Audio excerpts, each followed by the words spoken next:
Hi guys, today வந்து நம்ம egg பொடி மாஸ் எப்படி பண்ணுறதுன்னு பார்க்கலாம். அதுக்கு தேவையான பொருட்கள் பார்த்திங்கன்னா, எண்ணெய் எவ்வளோ வேணுமோ அவ்வளோ ஊற்றிக்கலாம். நான் 5 எக் எடுத்திருக்கேன். 3 பெரிய வெங்காயம் வந்து குட்டி குட்டியாக நறுக்கி வச்சுருக்கேன். 2 பச்சை மிளகாய் வச்சுருக்கேன். அடுப்பு ஆன் பண்ணிப்போம். கடாய் கொஞ்சம் காயட்டும்.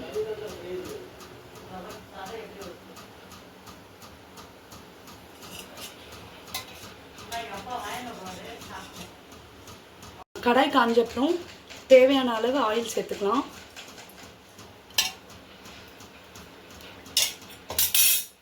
இப்போ வந்து ஆனியனை சேர்த்துப்போம். நான் 3 ஆனியன் சேர்த்து நறுக்கி வச்சுருக்கேன். அந்த பச்சை மிளகாவையும் சேர்த்துருவோம். ஆனியன் வந்து ரொம்ப டீப் ஃப்ரை ஆகணும்னு அவசியம் இல்லை, மீடியமாக ஆனால் போதும்.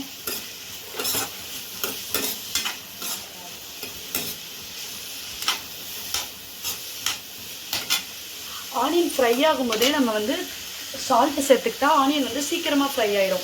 ஸோ அதனால் சால்ட் வந்து இந்த ஸ்டேஜ்லேயே நம்ம ஆட் பண்ணிப்போம். அப்போ தான் வந்து ஆனியன் கொஞ்சம் சீக்கிரமாக ஃப்ரை ஆகும். அதுக்காக தான் நம்ம வந்து இந்த ஸ்டேஜ்லேயே சால்ட்டு ஆட் பண்ணிக்கிறோம்.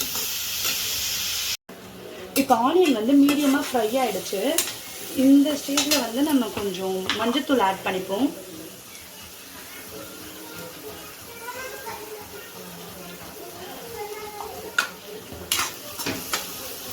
ஆனியன் வந்து நம்ம டீப் ஃப்ரை பண்ணல, மீடியமாகவே நான் ஸ்டாப் பண்ணிக்கலாம். இப்போ வந்து இந்த ஆனியன் எல்லாத்தையுமே கொஞ்சம் ஓரமாக ஒதுக்கிட்டு நம்ம எக்கை ஆட் பண்ணிப்போம்.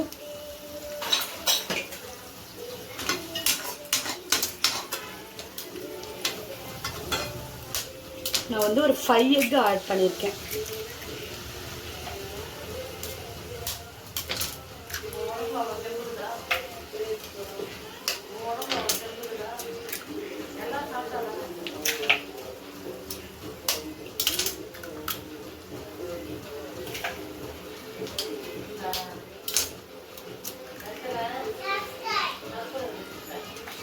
எக்கு கொஞ்சம் வேகட்டும். ஸோ அதை வந்து நம்ம கிண்டிகிட்டே இருக்க வேண்டாம். இப்போ லைட்டாக நம்ம எக்கை வந்து மிக்ஸ் பண்ணிக்கலாம். உடனே மிக்ஸ் பண்ணிட்டா எக்கு வந்து தூளாகிடும், ரொம்ப பொடியாகிடும். ஸோ நம்ம வந்து பொறுமையாக தான் மிக்ஸ் பண்ணிக்கணும். ஏன்னா அப்போ தான் கொஞ்சம் எக்கு பெருசு பெருசாக இருக்கும், சாப்பிட நல்லாயிருக்கும். அதனால் இந்த டைமில் ஒரு ஸ்பூன் ஆயில் கூட நம்ம ஆட் பண்ணிக்கலாம்.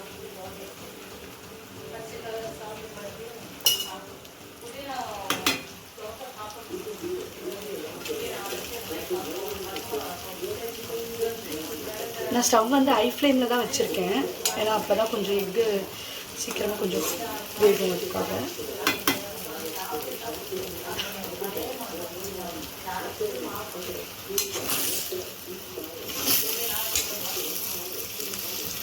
இப்போ ஆனியனோட லைட்டாக ஆட் பண்ணிக்கோங்க.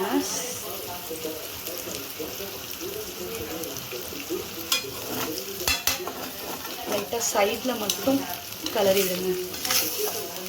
நம்ம ரொம்ப கலரிட்டோம்னா ரொம்ப தூளாகிடும். ஸோ அதனால தான் நான் பொறுமையாக பண்ணிகிட்ருக்கேன்.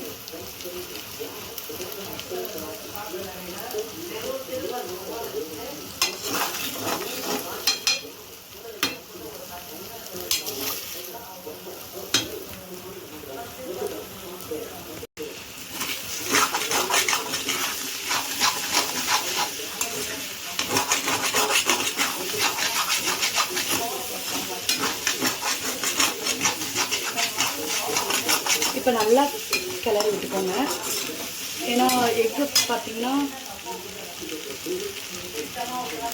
கொஞ்சம் நல்லா பெருசாக வந்திருக்கு பாருங்கள். கிண்டிகிட்டே இருந்திருந்தோம்னா ரொம்ப தூளாகிட்ருக்கும். ஸோ வந்து நம்ம கேப் விட்டு கிளறதுனால எக்கு வந்து கொஞ்சம் நல்லா பெருசாக இருக்குது. சாப்பிட நல்லா டேஸ்ட்டாக இருக்கும் இந்த மாதிரி இருந்ததுன்னா. அதுக்காக தான்